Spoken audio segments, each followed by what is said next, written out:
轻断食和少食多餐这两种方法，哪一种更有利于减肥？要讨论这个话题呢，就要先聊一聊胰岛素。从体重管理的角度来讲呢，可以把我们的身体激素分为两种，一种呢是有利于我们变瘦的激素啊，比方讲那些促进代谢的激素啊，像甲状腺素啊。这些激素呢，它既然是代谢嘛，就是把能量给消耗掉啊，把我们身体的一些多余的不需要的东西把它给排出体外。那么还有一种激素呢，是让我们长肥的激素，比方说那些利于消化的激素。让我们长肥的激素里面啊，最主要的一种啊，也是最直接也是贡献最大的一种，就是胰岛素。在我们吃了东西之后呢，我们的消化系统会把这些东西给分解。那像碳水呢，经过分解之后呢，它就会变成糖进入我们的血液。这些血液里的糖它有3个去处，第一个就是随着血液的循环系统啊，走遍我们全身，给身体的各个部位去提供能量。第二个去处呢，就是进入我们的肝脏，变成肝糖存储起来。到我们血液里面的这些糖啊消耗完的时候呢，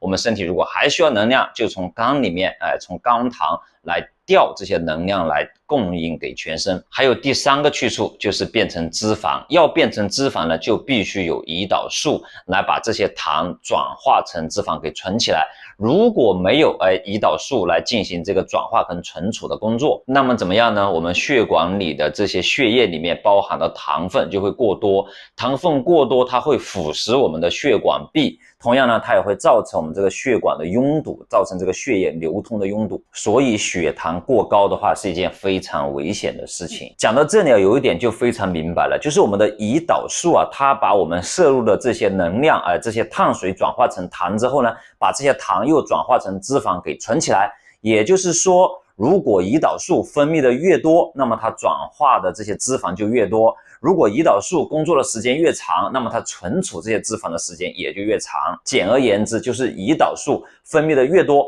工作时间越长，人呢就会变得越肥。那显然啊，少食多餐跟轻断食比较的话，少食多餐肯定胰岛素它是工作时间更长的。而轻断食因为它吃完之后有很长的时间不吃东西，这不吃东西的这段时间呢就没有消化没有碳水转化成血糖，那也就不需要胰岛素去工作。因此如果我们摄入的能量是一样的不管你是轻断食也好你是少食多餐也好，只要你摄入的总的能量是一样的，那么轻断食呢，它所需要的胰岛素工作时间是更短的。从这个角度来讲的话，轻断食比少食多餐更有利于减肥。除此之外轻断食它不但比少食多餐存储的脂肪的这个时间更短，那么它提供给身体消耗脂肪的时间也更多。刚刚讲到了我们这些血糖存储2种方式，一种是存在肝里面变成肝糖，一种是胰岛素把它转化成脂肪的存储。这2个仓库把我们血液里面这些血糖存储之后呢，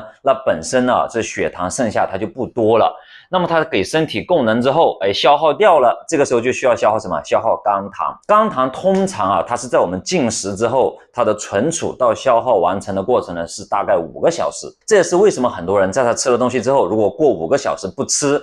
同时如果他还是保持清醒的一个状态，他就开始感觉到饿了，因为他的肝糖已经消耗完毕，那么身体给大脑就释放出这样饥饿的信号。如果这个时候不吃东西会怎么样呢？如果这个时候不吃东西，就开始消耗脂肪因为肝糖已经消耗完了，血糖早就消耗完了，那么这个能量从哪里来呢？就从脂肪来供能。假设我们少食多餐还不到5个小时，你又吃东西了，怎么样你又有新的血糖又有新的肝糖存储，那么你消耗脂肪的这个能量的机会就变得非常的小。所以从这个消耗的角度来讲呢，轻断食它也比少食多餐更有利于减肥。另外其实还有一个证据也可以证明轻断食比少食多餐更有利于减肥，那是跟我们的肠道有关系的，以后我专门做一期节目来聊这个问题。但是并不是说少食多餐呢就不能够减肥，其实我们身体的体重的管理往最简单来讲，其实是一个非常简单的加减法。只要我们的消化系统是健康的，